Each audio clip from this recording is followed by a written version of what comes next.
प्रतिष्ठान कोणत्या उद्योगपतीकडून कोट्यावधींच्या घोटाळ्यात धमक्या देऊन घेतलेल्या आहेत. धर्मादाय आयुक्तांनी यादी जाहीर करावी देणगीदारांची. ह्या माणसाने ज्यांच्यावरती आरोप केले, मग ती मेट्रो डेअरी असेल, मोतीलाल ओसवाल असेल, अशी अनेक नावं आहेत, त्यांच्याकडनं त्यांनी देणग्या घेतल्यानंतर त्याच्या ट्रस्टसाठी आहे की नाही त्यांनी सांगावं.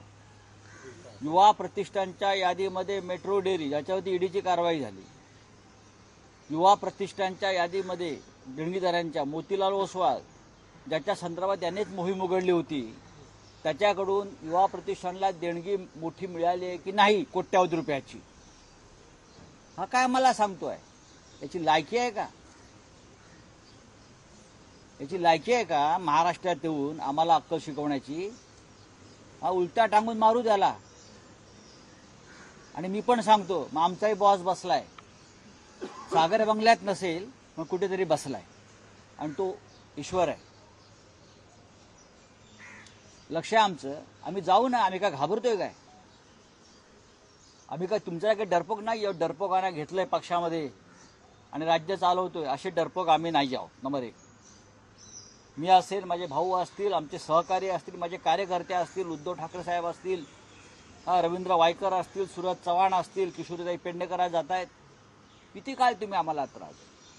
आमच्या पुढे या महाराष्ट्राच्या लढवय्या बाणाचा आदर्श आहे. तुमच्यासारखे आम्ही गांडूर रणछोडदास नाही आहोत. आम्ही लढू. करा कारवाई आमच्यावर. किती वेळा करणार आहात? करा. आमचा पक्ष फोडून झाला, आता कारवाई करताय. आम्ही घाबरत नाही. करारा जवाब देणार शिवसेना स्टाईलमध्ये अटॅक करणार. येऊ ना. हिंमत असेल तर समोर ये. समोर ये. आत्ता आमच्याकडे 5 महिला आलेल्या आहेत. या मुलूंच्या नागड्या पोपटलालने कसं शोषण केलंय त्याचं जनता न्यायालयात त्यांना मी हजर करू. 5 महिला. एक मध्यंतरी प्रकरण आलं होतं नागड्याचं. आत्ता 5 महिला आलेल्या आहेत. पण आम्हाला असं वाटतं की या अशा प्रकारचं राजकारण आम्ही करू नये.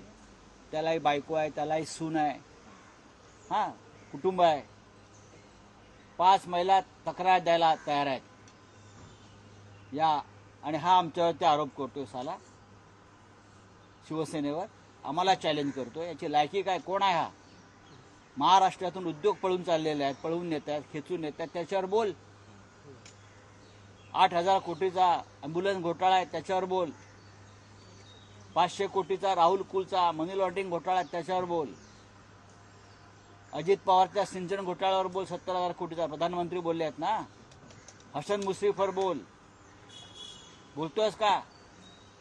या खिचडी घोटाळ्यातला जर झाला असेल, त्यातले सगळे लाभार्थी जे आहेत, ज्याने बीएमसी कडून पैसे घेऊन खिचडीचं वाटप केलं नाही, हे सगळे लाभार्थी आज भारतीय जनता पक्षामध्ये आणि मिंदे गटामध्ये आहेत.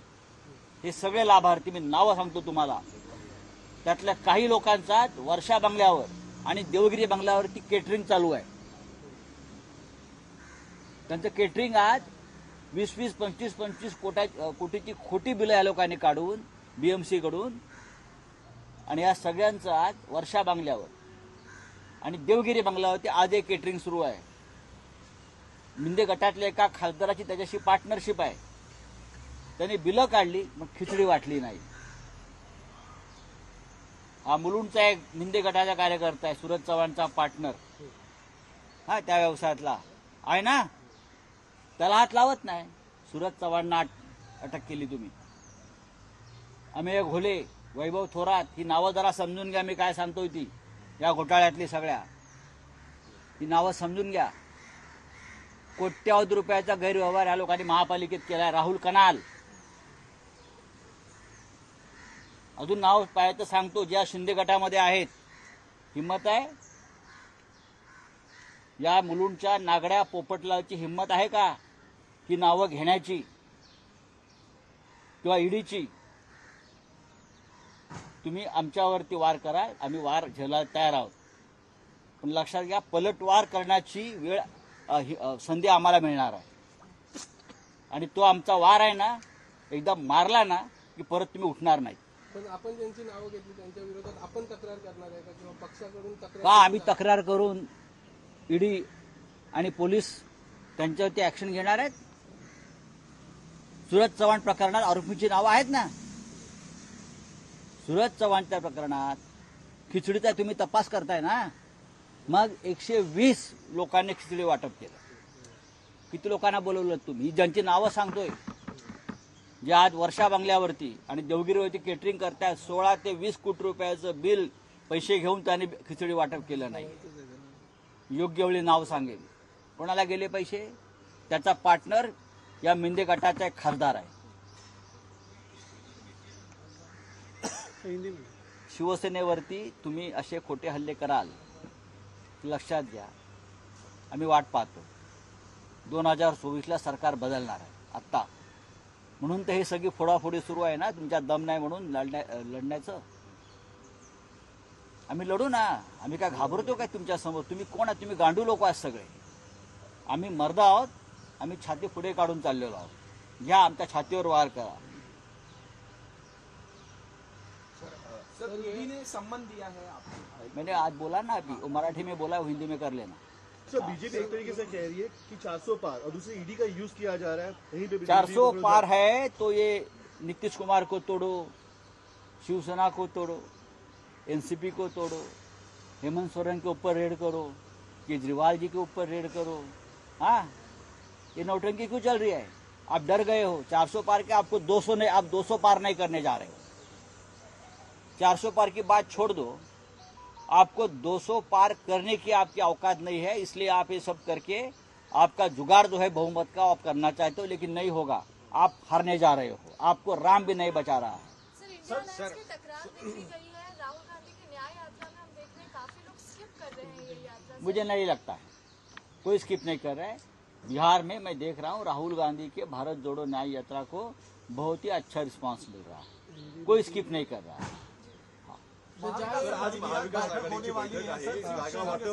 आज महाविकास आघाडीची बैठक 11 वाजता सुरू होते. प्रकाश आंबेडकर त्याला असणार आहेत. आओ इधर आओ. प्रकाश आंबेडकरच्या बैठकीला उपस्थित प्रकाश आंबेडकर या बैठकीला नसतील, त्यांचे प्रतिनिधी असणार आहेत. एक लक्षात घ्या, आज महाविकास आघाडीची बैठक होते आणि आमच्या जागा वाटपासंदर्भातल्या चर्चा अत्यंत सुरळीत आणि सकारात्मक चालू आहेत. काँग्रेस, शिवसेना, एनसीपीमध्ये कोणते मतभेद नाहीत. वंचित बहुजन आघाडीला आज आम्ही चर्चेला महाविकास आघाडीचा घटक म्हणून बोलवलं आहे. आमच्या या संपूर्ण हुकुमशाही विरुद्धच्या लढ्यामध्ये वंचित बहुजन आघाडीची आम्हाला साथ मिळेल. कारण त्यांचा आणि आमचा प्रवास आणि लढाई एकच आहे. राजू शेट्टीशी चर्चा सुरू आहे आमची. राजू शेट्टींबरोबर प्राथमिक चर्चा झालेली आहे. ते ज्या भागातून लढतायत ती जागा शिवसेनेची आहे. आम्ही चर्चा करू त्या विषयावर. महाविकास आघाड़ी की आज बैठक आज हो रही है. दूसरी बार बैठक चल रही है. सीट शेयरिंग में महाराष्ट्र में कोई समस्या नहीं है. खास करके कांग्रेस, शिवसेना, एनसीपी. हमने सीपीआईएम से भी बात की है. आज वंचित बहुजन आघाड़ी, प्रकाश आंबेडकर जी की जो पार्टी है, उनके साथ हमारी आज बात होगी. लेकिन इस देश में जिस प्रकार से तानाशाही चल रही है, लोकतंत्र को खत्म किया जा रहा है, प्रकाश आंबेडकर जी भी उनके लिए लड़ रहे हैं लोकतंत्र के लिए, तो हम उनको साथ लेना चाहते हैं. शरद पवार कह रहे हैं 4 से 5 सीटों पर अभी भी पेच फंसा हुआ है, जिसको फाइनलाइज करने की कोशिश की जा रही है और जल्द से जल्द करके आंकड़े जो होंगे. देखिए, महाराष्ट्र में 48 सीट्स है. 4 सीट का आंकड़ा बहुत छोटा है. अगर 4 सीट में पेच है तो कोई पेच नहीं है ना. हम एडजस्ट कर लेंगे. अगर ये पॉलिटिकल वेंडेटा लोगों को भी नजर आ रहा है तो इसका क्या प्रभाव एलएस इलेक्शंस पे पड़ने वाला है सर? अगर ये वेंडेटा है और लोगों को भी समझ में आया है तो लोग ये सरकार को उखाड़ कर फेंक देंगे. सर, खड़गे का बयान आया कि अगर प्रधानमंत्री 2024 में जीतते हैं तो फिर मतलब देश में चुनाव नहीं होगा और पुतिन जिस तरह से चुन के आए हमेशा वैसा ही होगा. उसी तरीके से आगे भविष्य में 2024 बात ऐसी है, खड़गे जी ने कहा है अगर प्रधानमंत्री जीतते हैं, प्रधानमंत्री जीतेंगे लेकिन उनकी पार्टी नहीं जीत रही है. प्रधानमंत्री जीत सकते हैं, हाँ, वो 2-2 जगह पे चुनाव लड़ते हैं, लेकिन उनकी पार्टी नहीं जीत रही है। इसलिए तो सब में जुगाड़बाजी चल रही है ना। ये सब जो टेररिज्म चल रहा है एजेंसी का, उसके लिए तो चल रहा है, जिताने के लिए। सर सर, लालू यादव से भी पूछताछ झाले तर की देश हा ईडीने पुन्हा 9 घंटे लोकशाहीकडनं पूछताछ की. हुकुमशाहीकडे जाईल असं वाटतंय का? देखो, लालू यादव जी हो, हेमंत सोरेन जी हो, केजरीवाल जी हो, रोहित पवार जी है, हमारे भाई पीछे है संदीप राउत है, हाँ, आज किशोरीताई पेडनेकर हमारे एक्स मेयर है, कल वाइकर जी थे हमारे, सभी को वो प्रताड़ित कर रहे हैं पॉलिटिकली। ये पॉलिटिकल वेंडेटा है। लेकिन हम ऐसे लोग हैं, हम इस ऐसे मिट्टी से बने हैं, हम झुकने वाले नहीं है। जो करना है कर लो, जो उखाड़ना है उखाड़ लो, कर लो ना, हम भी देख लेंगे ना। सरकारें आती है, ठीक है, 10 साल आपने किया, अब हमारी भी आ जाएगी ना, तब देख लेंगे। क्या करोगे आप? गोली मारोगे? क्या करोगे? आप तो डरपोक लोग हैं, ज्यादा से ज्यादा क्या कर सकते हो आप?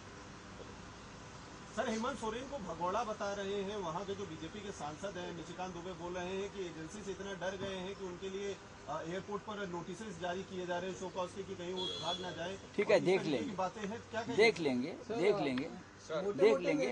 हेमंत जी को हम पहचानते हैं, वो कितने मर्द आदमी है, हमें मालूम है।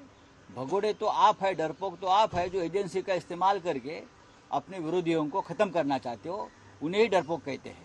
आप सामने आइए और बात कीजिए। हाँ, सर, आपने कहा 4-5 महिलाएं सामने आई हैं, मुलुंड के बारे में बात की, क्या कहना हो जाएगा जल्दी, सर, ये जरा जल्दी हो जाएगा। जैसे पहले भी आया था एक, मैंने देखा, ये जो मुलुंड का जो पोपटलाल है नंगा, बीजेपी का, हाँ, लीडर, उसके बारे में कुछ महिलाएं सामने आई है, कुछ महिलाएं सामने आई है। लेकिन हम इस प्रकार की गंदी राजनीति नहीं करना चाहते, क्योंकि उनको भी फैमिली है, पत्नी है, हाँ, और कुछ उनके घर में महिलाएं हैं।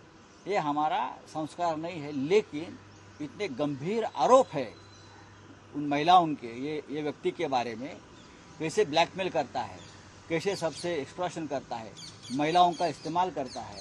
आपने तो एक वीडियो आया था, मैंने देखा, लेकिन लोगों ने देखा है, उससे भी भयंकर बातें सामने आई है और जल्दी ही ये बातें सामने आ जाएगी। चलिए। लोकशाही मराठी ऐका, पहा, जागरूक रहा।